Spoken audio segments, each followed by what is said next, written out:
Y bueno, ya para concluir, tenemos la presentación, esto le hemos llamado casos de éxito internacionales. El tema que nos van a exponer se llaman iniciativas de eficiencia energética en gobiernos subnacionales y locales, experiencias internacionales de identificación, desarrollo e implementación. La ponente será la ingeniera Andrea Viviana Heinz, Senior Advisor on Energy Efficiency en el Copenhagen Climate Center. Adelante.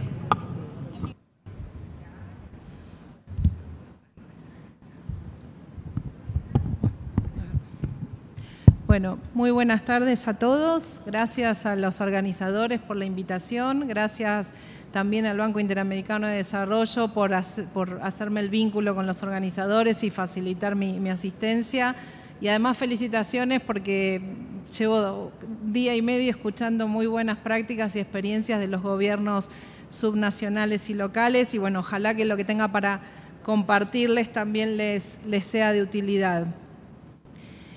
Vengo del Centro Climático de Copenhague, que depende del Programa de Naciones Unidas para el Medio Ambiente, y tenemos como objetivo brindar asesoramiento a las economías emergentes y países en desarrollo para avanzar en el cumplimiento de los objetivos de desarrollo sostenible y de los objetivos climáticos. Como parte de eso, también nos focalizamos mucho en todo lo que tiene que ver con eficiencia energética y, por supuesto, energías renovables y todo lo que hace a la transición energética justa. Los casos que les voy a compartir hoy, que son algunos de los que hemos venido trabajando en los últimos años, están alineados en diferentes pilares. Un pilar vinculado a lo que son políticas y planeamiento, implementación, financiamiento, que es el tema que hoy nos convoca en particular, y MRV o monitoreo, reporte y verificación. Debo aclarar que en muchos de los casos que les voy a compartir, si bien están categorizados en esos 4 pilares, vamos a encontrar con que aparecen varios de los componentes en un mismo proyecto, que es justamente parte del desafío y del enfoque que deberíamos darle, no solamente hacer la factibilidad técnica, sino dentro del mismo proyecto buscar el modelo de negocio, generar y fortalecer las capacidades que estén en deficiencia para implementar ese proyecto y, por último, pero no menos importante, implementar todo lo vinculado con el monitoreo ex post del financiamiento, con el monitoreo ex post del cumplimiento de los ahorros esperados y sobre todo cuando hay fuentes de financiamiento, y esta mañana lo mencionaba uno de los colegas, es fundamental hacer un buen seguimiento de la implementación de ese financiamiento, más aún cuando hablamos de financiamiento público, que es siempre tan escaso para todo lo que queremos hacer. En el pilar de políticas y planeamiento estamos terminando de apoyar a Uruguay en el desarrollo de su nuevo plan de eficiencia energética para el periodo 2025-2032. Ellos terminaron en 2024 la implementación de un plan nacional de eficiencia que lleva 10 años y nosotros lo apoyamos en la actualización, aportando una evaluación de lo que ellos desarrollaron hasta el momento, aportando las mejores prácticas internacionales de distintos países y entre las principales medidas recomendadas se encuentra la creación de un Consejo Nacional de Eficiencia Energética. El tema de energía, si bien muchas veces está dentro de las áreas energéticas de los gobiernos, cuando hablamos de transición energética y de eficiencia energética, es transversal a muchos otros sectores, es transversal a la industria, al comercio, a las edificaciones, al transporte. Entonces es fundamental generar esa articulación entre las distintas áreas y también es transversal a las finanzas y al financiamiento que necesitamos para llevar adelante estas medidas. Y es por eso que hemos propuesto esta creación de este Consejo Nacional, que perfectamente es extrapolable el modelo a gobiernos departamentales, gobiernos estatales o incluso municipales. Dentro de los contenidos propuestos, además de estos, avanzamos con la implementación de estándares mínimos de eficiencia energética en equipamiento clave, con la revisión de las normas de etiquetado de eficiencia energética, el etiquetado de edificios Y acá hago una pausa en particular porque lo que está vinculado con eficiencia energética en la construcción, la mayoría de las veces está dentro de la competencia de los gobiernos municipales. Entonces ahí es donde hay una enorme oportunidad para avanzar en implementar medidas y políticas de eficiencia energética desde los gobiernos municipales, pero con el apoyo de los gobiernos subnacionales y nacionales, porque la mayoría de las veces los municipios tienen muchas tareas, pocos recursos y bueno, pero al final tienen la competencia, entonces ahí es donde este tipo de apoyos son sumamente importantes. Y también como parte de este plan dimos recomendaciones para fortalecer un esquema de certificados de eficiencia energética que Uruguay tiene en funcionamiento desde ya hace varios años. Yendo al otro lado del mundo, en el caso de Vietnam, donde el tema de las altas temperaturas y los excesos de olas de calor, que ya se vino mencionando, genera una demanda de climatización, de refrigeración en las ciudades. Las ciudades son, como ya también se mencionó, sujetas de estas olas de calor, porque además tienen por sus propias estructuras, infraestructuras, tienen más concentración de esas altas temperaturas. En el caso de Vietnam, el apoyo que se les está dando, porque este es un proyecto en curso, es a 2 ciudades, apoyarlos en desarrollar sus planes urbanos de refrigeración para identificar cuáles son las mejores soluciones de refrigeración para las ciudades y a avanzar en un plan urbano de refrigeración y también identificar cuáles son los mecanismos y los modelos de negocio, en particular en este caso a través del Fondo de Protección Ambiental de Vietnam, para poder llevar a cabo esto.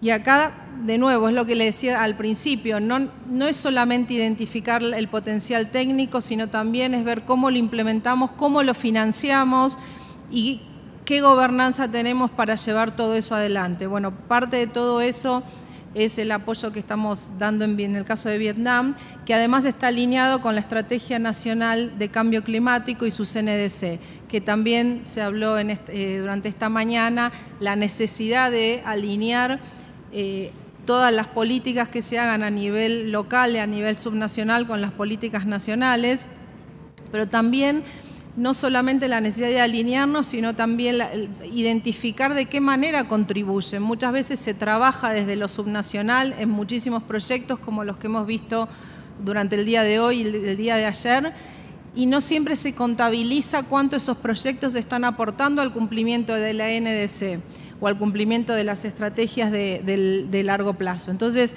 esa articulación también es necesaria y ahí es donde aparece el cuarto pilar que les mencionaba de la parte de monitoreo, reporte y verificación. Este es un tema relativamente nuevo si lo comparamos con las otras problemáticas de las que veníamos hablando, que tiene que ver con el avance de la inteligencia artificial, que ha tenido un avance exponencial en los últimos 2 años, lo cual requiere instalación de nuevas infraestructuras para manejar toda esa inteligencia artificial, que además tiene una demanda enorme de energía y de agua.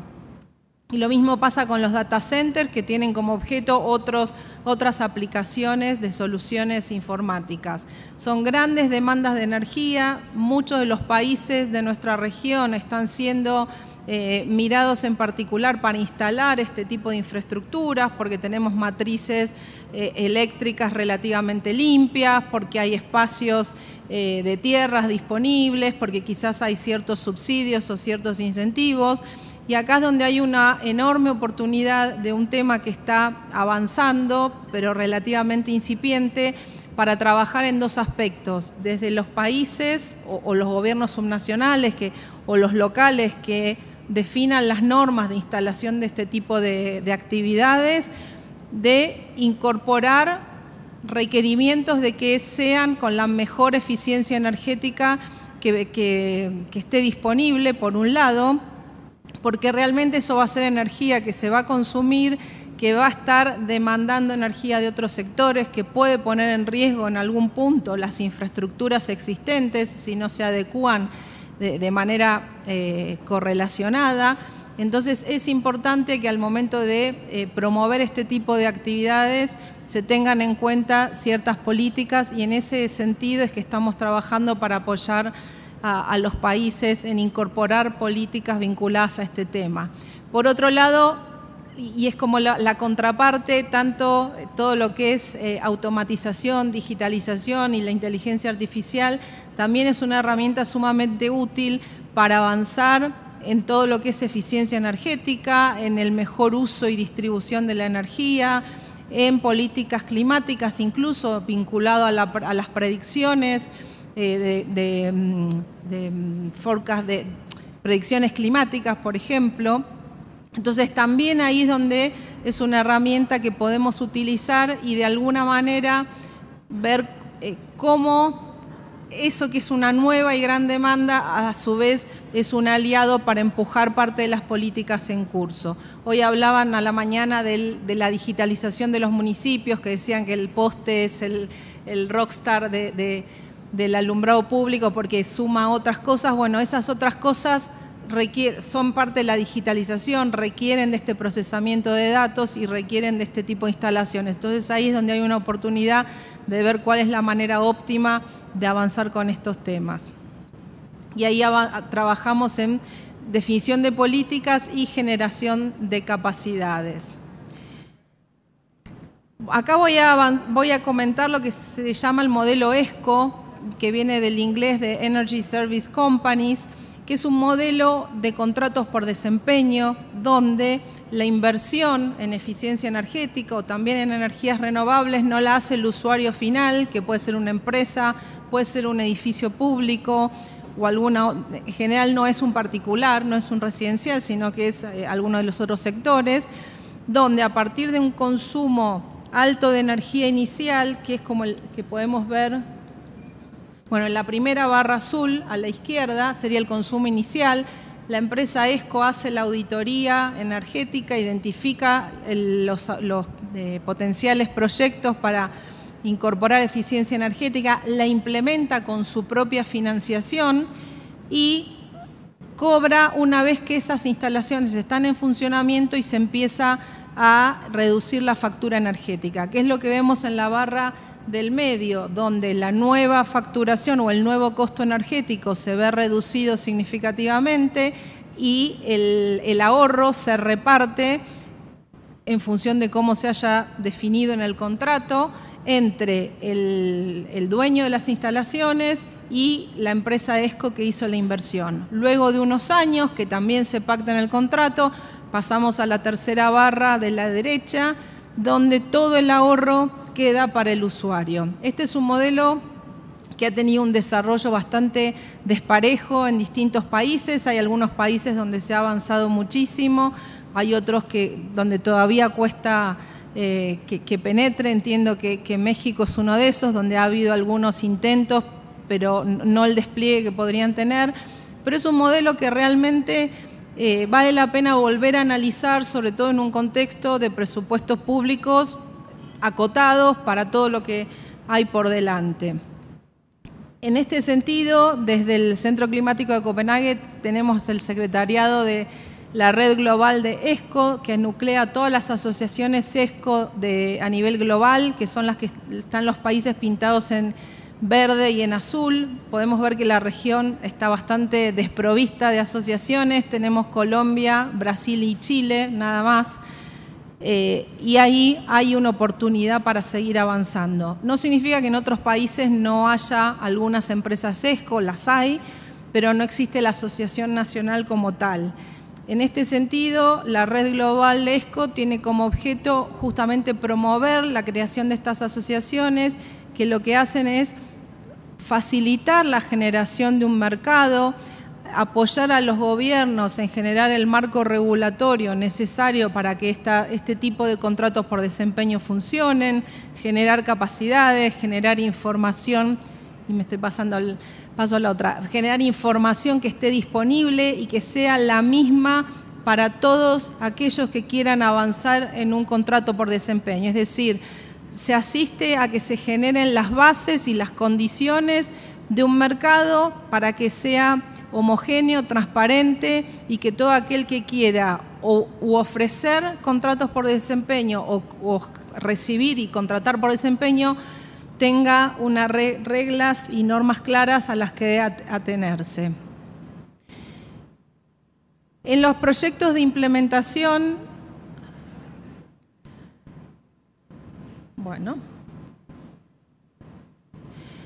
en este en particular es un proyecto bien interesante que se implementó en Kenia, que combinó justamente la implementación bien concreta, como fue la instalación de iluminación eficiente en 100 escuelas.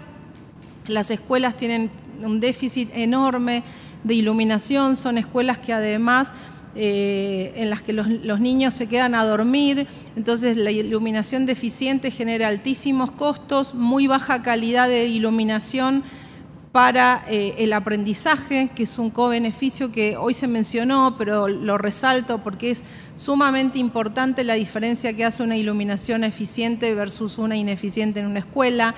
En este proyecto se trabajó con la Fundación Signify, ex Philips, que hicieron una donación para esas escuelas. Desde el centro lo que hicimos fue el estudio de prefactibilidad, el análisis del potencial de impacto para la implementación de las luminarias en esas escuelas.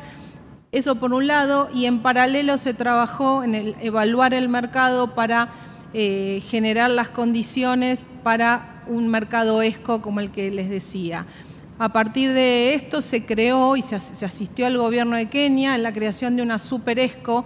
Super ESCOs suelen ser con el mismo modelo ESCO, pero son a nivel de los países, podría ser a nivel de una gobernación también, que lo que hace es genera el mismo modelo, pero asiste a las empresas ESCO que quieren dar esos servicios. Es como un nivel más para trabajar en cascada y en muchos casos sirve como primer hito para promover el modelo ESCO en el país. El caso emblemático a nivel global es India, que lanzó su Super ESCO hace muchos años y a partir de ahí tuvo una evolución y un despliegue del sector y del modelo ESCO.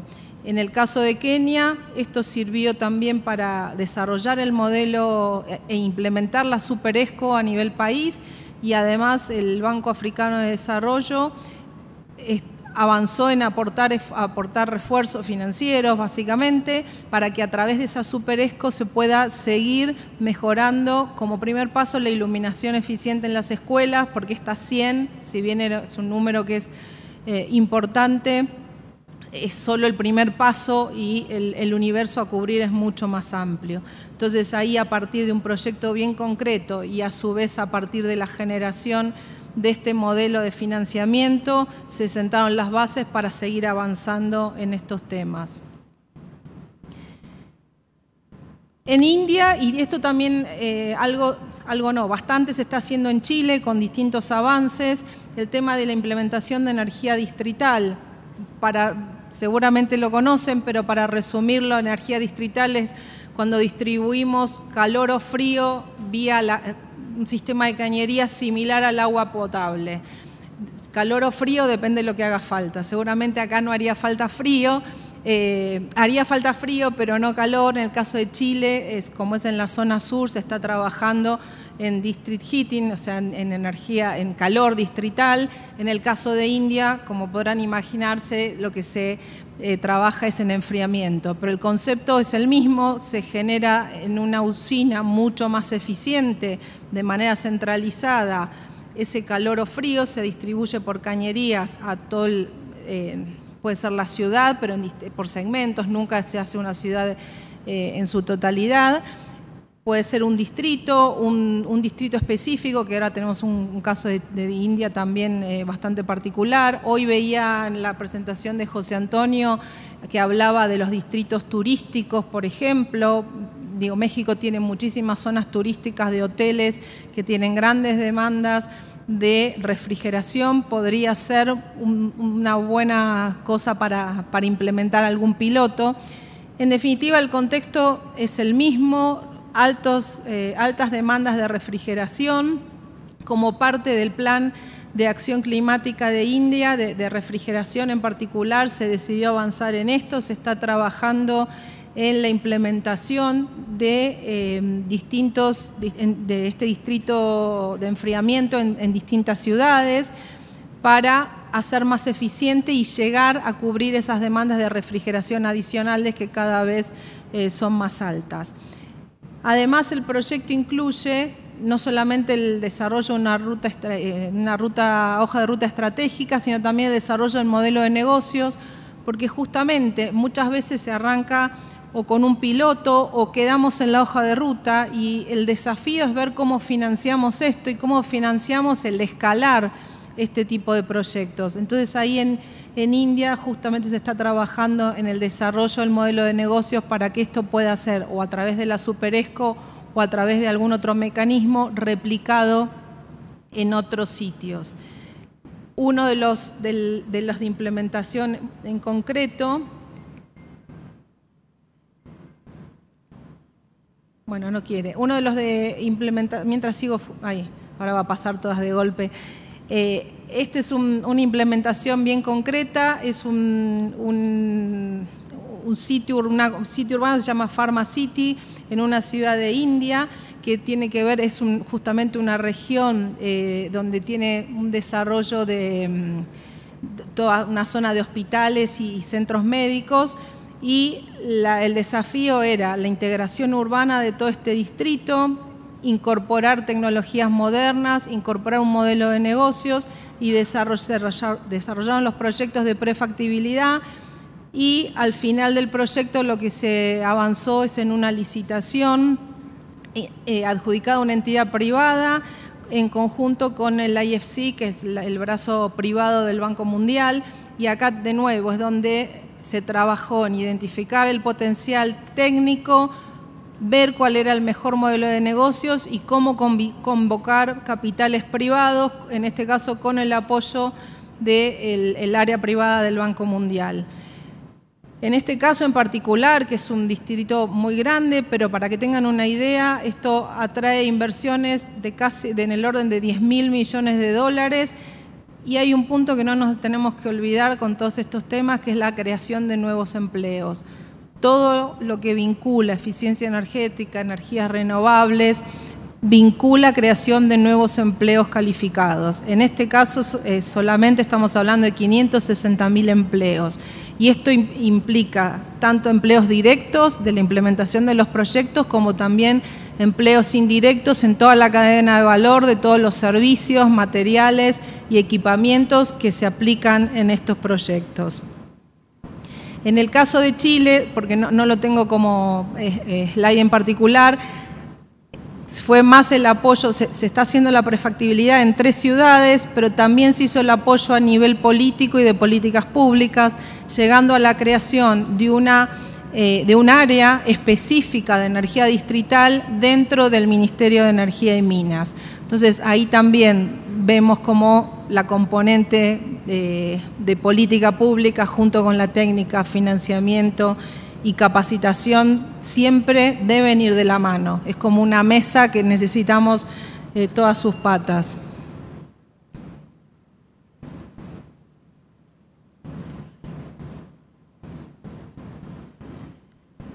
Este es otro ejemplo en Zambia, donde el objetivo eran edificios, ¿sí? Como ya se mencionó, los edificios son grandes consumidores de energía dentro de las ciudades, a nivel global son los mayores generadores de gases de efecto invernadero, directos e indirectos. En este proyecto en particular se hicieron auditorías energéticas en edificios públicos, en hospitales, escuelas y universidades, para identificar el potencial de ahorro y cuáles serían los proyectos a implementar. En este caso, lo ideal es tratar de identificar proyectos replicables, porque luego, y este es uno de los desafíos de la eficiencia energética, luego si cada edificio tiene 10 proyectos y cada uno es distinto de sí mismo, tenemos múltiples proyectos con pequeñitas inversiones, pero cada una requiere un estudio, un desarrollo específico, y eso hace que muchas veces los proyectos de eficiencia energética tengan un costo transaccional mucho más alto que los de energías renovables u otro tipo de proyectos, y se vean relegados. Entonces, la fase de identificar oportunidades, pero que a la vez sean replicables o escalables, es clave. En este caso también se incorporaron fortalecimiento de capacidades, porque es fundamental que las capacidades queden en el país o en la región o en la ciudad donde se hace el proyecto. De nada sirve que vayamos, hagamos los proyectos, que vengan compañías internacionales, implementen el proyecto, lo financian y luego se vayan, si no quedan capacidades instaladas de valor que puedan darle continuidad a los proyectos desde la operación y el mantenimiento hasta la replicabilidad futuro de proyectos similares. Entonces, acá se trabajó en fortalecimiento de capacidades en el sector de construcción. Vale decir que en los edificios hay oportunidades de recambio de lo que son sistemas activos, aire acondicionado, iluminación, pero también hay mucha oportunidad de mejora en todo lo que es la envolvente, mejorando el aislamiento térmico de paredes, de techos, si hablamos de edificios nuevos, la orientación y cómo está configurado. Entonces ahí es fundamental involucrar de manera directa al sector de la construcción, lo cual además es todo un desafío porque es un sector súper conservador en hacer durante décadas las cosas de la misma manera, pero no hay otra forma de hacerlo sin involucrarlos desde el primer momento. Y como ya se hizo en otros proyectos, también la parte de financiamiento y modelos de negocios para ver de qué manera se pueden cubrir e implementar las oportunidades de mejora identificadas. Porque en edificios públicos y a nivel que estemos hablando, no importa si es municipal, subnacional o federal, siempre lo que pasa es que hay, de nuevo, pocos presupuestos.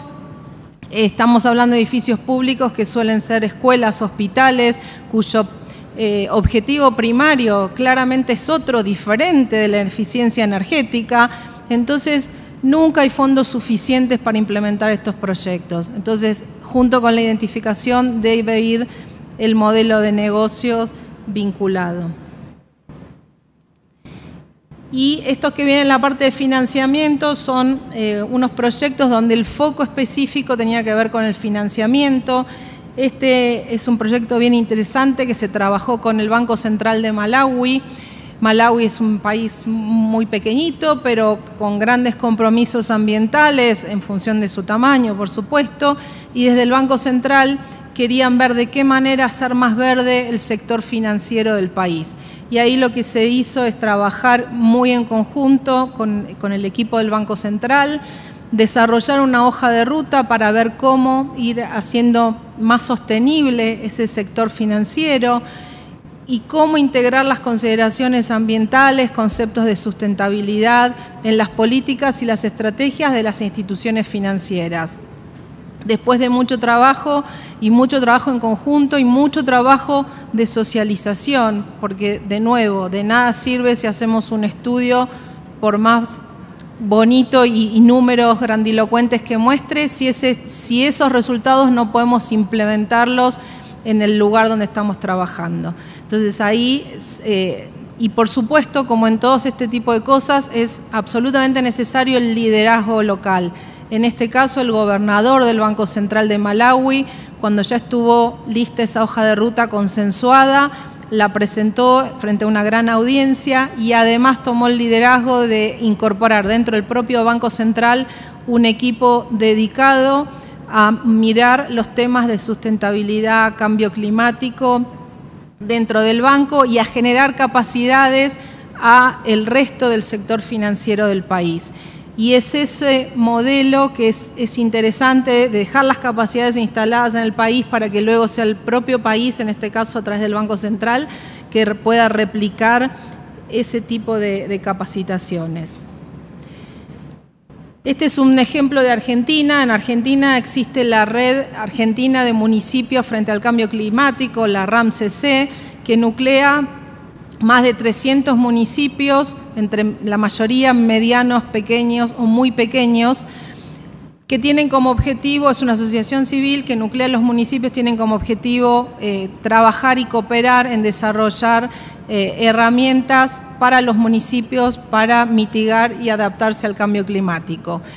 Entre todas las cosas que hacen, porque hacen muchísimas cosas, desde el Centro de Copenhague hace varios años se los apoyó en la creación de un fideicomiso donde los municipios interesados en realizar algunas compras, se arrancó con una compra de luminarias, hacen un aporte de dinero, pero lo que consiguieron con este fideicomiso, y es bien interesante, es que consiguieron volumen. Estamos hablando de municipios que de repente tenían que comprar 100 luminarias, 200, que juntando 10 o 20 municipios, la primera compra que hicieron fue por 10.000. Entonces, ahí lo que ganaron es economía de escala. Pasaron de pagar el mismo valor que pagaría cualquiera de nosotros si quiere comprar una luminaria para un parque, pasaron de pagar eso a conseguir precios muchísimo más competitivos, condiciones de pago también más favorables, como consecuencia de tener ese volumen que lograron dentro del fideicomiso. Y ahí lo que se hizo fue apoyarlos en la estructuración jurídica, económica, financiera y jurídica de ese fideicomiso para que pueda empezar a operar y que pueda avanzar con estas compras agregadas, que luego lo fueron aplicando no solamente a luminarias, sino también a calentadores solares, paneles y otro tipo de tecnologías. Otro proyecto que se hizo con la RAM-CC fue para edificios municipales también, eficiencia energética en edificios municipales, que se hicieron auditorías, luego se identificaron proyectos piloto y se implementaron en 10 edificios medidas de eficiencia energética. Como parte del proyecto también se dejaron cursos, capacitación y una herramienta para que las auditorías la puedan replicar los propios municipios a futuro. De nuevo, es importantísimo dejar esas capacidades instaladas. En el caso de Mauricio, lo que se hizo también como el financiamiento, en muchos casos lo que tiene es que falta la garantía. Por ahí se consigue, y hoy también se nombró en alguna presentación, están los fondos, pero no todos los estados pueden acceder a esos fondos. Se necesita un fondo de garantía. Y en Mauricio lo que se hizo fue eso, fue desarrollar un fondo de garantías, un fondo rotatorio de garantías de contingencia para poder avanzar en inversiones en eficiencia energética a través del modelo ESCO. Vale decir que tienen un objetivo muy ambicioso de mejorar la eficiencia energética un 10% al 2030, que es bien ambicioso, y que además tienen una política, una regulación donde el gobierno nacional le puede pedir a las distintas instituciones públicas hacer auditorías energéticas y la implementación de las medidas es obligatoria. Lo que pasaba, que desde el punto de vista de gobernanza y regulatorio está muy bien, que cuando esas medidas se identificaban no estaba cómo financiarlas por este tema de las garantías, a partir de los fondos y de las garantías. Estaba el modelo ESCO que se había desarrollado previamente, faltaba la garantía para ese modelo ESCO. Bueno, acá lo que se hizo fue avanzar en el desarrollo de ese fondo de garantías, que además ahora se aplicó al Mitigation Action Facility para hacer todo el desarrollo detallado de ese fondo de garantías. Y algo que también se viene hablando, que tiene que ver con las ciudades, son las soluciones basadas en la naturaleza. Decíamos que las ciudades sufren más que otras zonas las olas de calor extremas y una de las medidas para apalear esas olas de calor extrema tiene que ver con justamente implementar soluciones basadas en la naturaleza, generar ciudades más verdes, que eso ayuda a absorber el exceso de calor de alguna manera, y también los temas de las emisiones. En este tema lo que se está avanzando es en generar capacidades y, dependiendo de con qué ciudades se trabaje, ver cuál es el mejor modelo de negocio justamente para implementar parte de estas soluciones. Ahí hay 2 publicaciones que después les voy a dejar un link para que si las quieren descargar y las puedan ver, que por ahora no tenemos implementado en concreto, pero lo que hace es barrer los distintos tipos de modelos de negocios disponibles o que estarían disponibles y que cada ciudad podría evaluar a ver cuál es el que más se adecúa a su contexto y a sus condiciones. Y por último, y lo vine mencionando en casi todos los proyectos, está el fortalecimiento de capacidades. Además de las capacidades específicas que incorporamos en cada uno de los proyectos desarrollados, también desarrollamos actividades de capacitación por fuera de los proyectos y abiertas a toda la audiencia que quiera participar.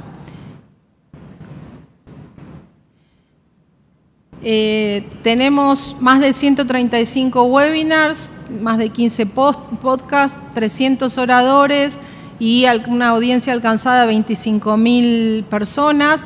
Ahí pueden ver un mapa. En ese mapa, a más oscuro el punto, implica que tuvimos más asistentes conectados desde cada lugar. Como verán, Centroamérica, México y una buena parte de Sudamérica, hay mucha presencia. De hecho, el año pasado y a principio de dimos con mucho éxito algunas capacitaciones para la región, todas en español. En ese código QR pueden acceder donde están todos los webinars disponibles y dentro de ahí pueden filtrar por tema, o sea, o por subtema, por idioma, bueno, van a encontrar en español, hay muchos webinars. Y si quieren suscribirse a alguno de los próximos, aunque sea para que cuando haya alguno nuevo les llegue el aviso, más que bienvenidos. Digo, es de la forma que queremos llegar a todos aquellos gobiernos nacionales, subnacionales y locales a los que no llegamos con los proyectos y ojalá sea la puerta de entrada para trabajar en proyectos a futuro.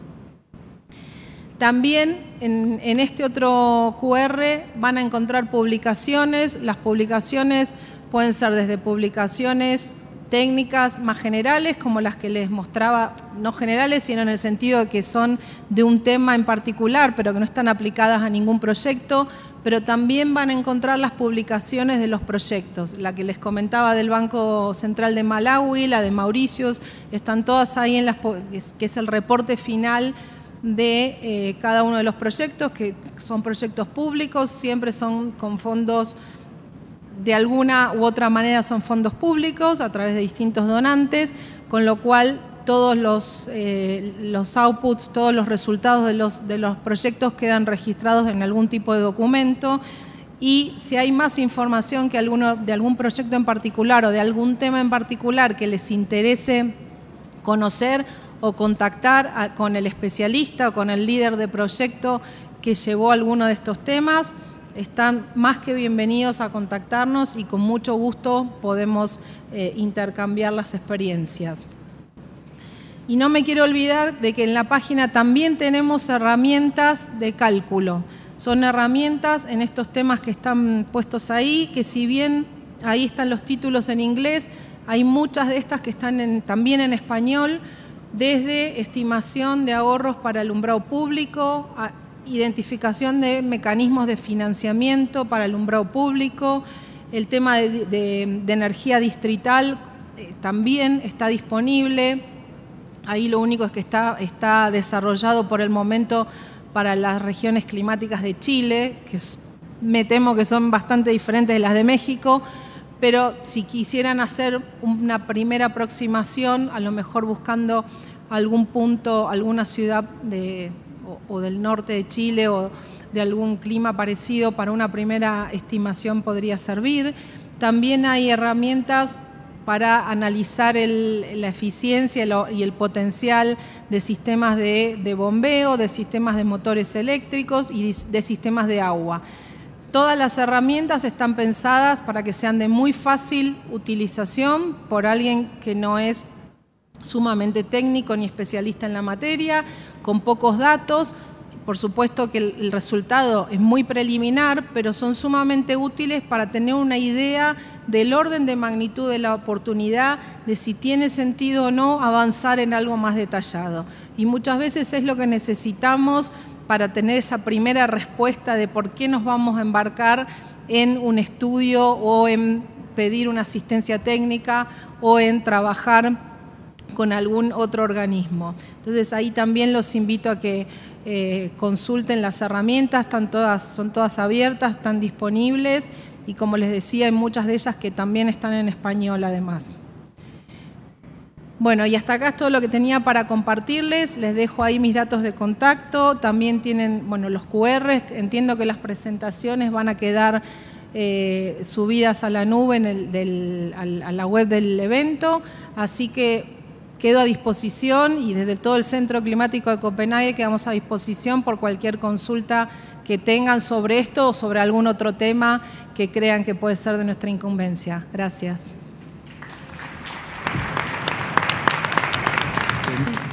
Muchas gracias por su presentación, me pareció muy interesante. Me pareció muy interesante especialmente este concepto de las empresas de ahorro de energía, ¿no? ¿Qué nos puede platicar de cómo se detonaron en otros países latinoamericanos la creación de ese sistema de empresas de ahorro de energía? Siento que en México no las tenemos, no sé cuántas existan, posiblemente por la estructura o la organización industrial de nuestro sector energético que no se ha prestado, pero especialmente si hay energía renovable, ahí es donde habría las oportunidades. Y por el otro lado, ¿de qué viven estas empresas de ahorro de energía? ¿Cobran un porcentaje? Eso no los platicó. Gracias. Bueno, gracias por la pregunta. Empiezo por la segunda y que quizás ayude en la primera. Bueno, justamente cobran de los ahorros. Es esa lámina que yo presentaba, el primer periodo, y eso depende mucho del tipo de contratos que se hagan. Supongamos la empresa invierte en un proyecto, no sé, de 10 millones de dólares. Durante los primeros 5 años se ahorra X cantidad, la mitad del ahorro va como repago a la empresa, a veces va todo y es menos tiempo, depende un poco el acuerdo al que se llegue, pero en general el cliente desde el primer momento se queda con parte de los ahorros y la empresa que invirtió justamente vive de los ahorros que generó. Por eso una de las fortalezas de estas empresas respecto de otras que pueden hacer ingeniería o consultoría es que son las primeras interesadas en que el proyecto sea exitoso y que cumpla con los objetivos que se propusieron y con los ahorros que surgieron de los estudios. Entonces, una vez que se pone en operación el proyecto, se define cómo medir, porque una cosa importante también es cómo medir no solo ahorros netos, porque supongamos que es una industria, pero por alguna cuestión de mercado la industria redujo a la mitad su capacidad, va a consumir menos energía, eso no puede tomarse como ahorro. Entonces hay todo un mecanismo para hacer un adecuado monitoreo de los ahorros y para evaluar el proyecto respecto de su línea de base sobre la que se plantearon esos ahorros y ese potencial repago. Y en definitiva, bien de eso, luego del periodo de repago, la totalidad de los ahorros quedan para el beneficiario. Y en el caso particular de Chile, por ejemplo, tuvieron mucho éxito en edificios públicos, en hospitales. Los hospitales son grandes consumidores de energía, son instalaciones que funcionan 24 horas los 365 días del año, entonces el potencial es mucho más alto que, por ejemplo, una escuela que tiene un horario más acotado, un periodo de operación más acotado, bueno, y otro tipo de equipamiento. Y respecto no sé si respondí tu segunda pregunta, y respecto de la primera, ahí es donde es importante primero analizar cómo es el mercado de las empresas energéticas en el país, no solamente con energías renovables, acá resaltar que eficiencia energética vale para todas las energías, vale cuando tenemos consumo de gas, de diésel, de electricidad, independientemente de la fuente, o incluso de renovables a través de paneles. Cuando hacemos eficiencia energética vamos a estar reduciendo ese consumo de energía y el contrato por desempeño energético va a valorar eso. Si además ponemos paneles solares, vamos a reducir aún más la factura energética, pero no necesariamente tiene que estar vinculado a energías renovables. Y lo que se hace normalmente para fomentar este tipo de contratos es primero analizar el contexto del país, el contexto de cómo operan las empresas energéticas. Es importante la decisión política de empujar este tipo de de metodologías de contratos. Si bien estrictamente uno podría decir no hace falta un marco regulatorio porque podría ser un contrato entre privados, la verdad es que solo como contrato entre privados no funciona. En todos los países que han instalado este tipo de empresas han definido un marco regulatorio que defina justamente estas normas comunes para todo aquel que quiera ofrecer o contratar usando esta metodología. Y eso es importante, y eso es un poco el apoyo que se da desde la red Global ESCO.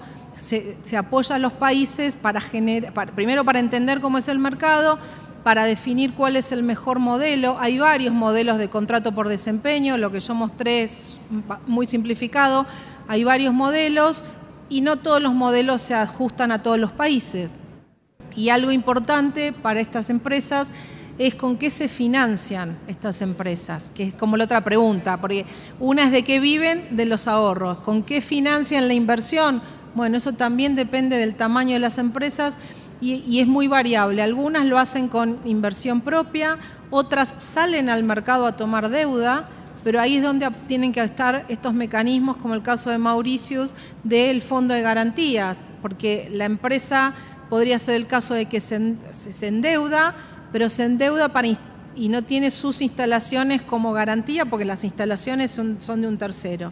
Entonces, ahí es donde es absolutamente necesario entender cómo funcionan las distintas condiciones del país, desde el mercado energético, el mercado financiero, y hasta culturalmente, qué es aceptable y qué no desde el punto de vista financiero, y en base a todo esto definir en qué condiciones se pueden promover este tipo de empresas y además, de nuevo, generar capacidades sobre la implementación de estos contratos.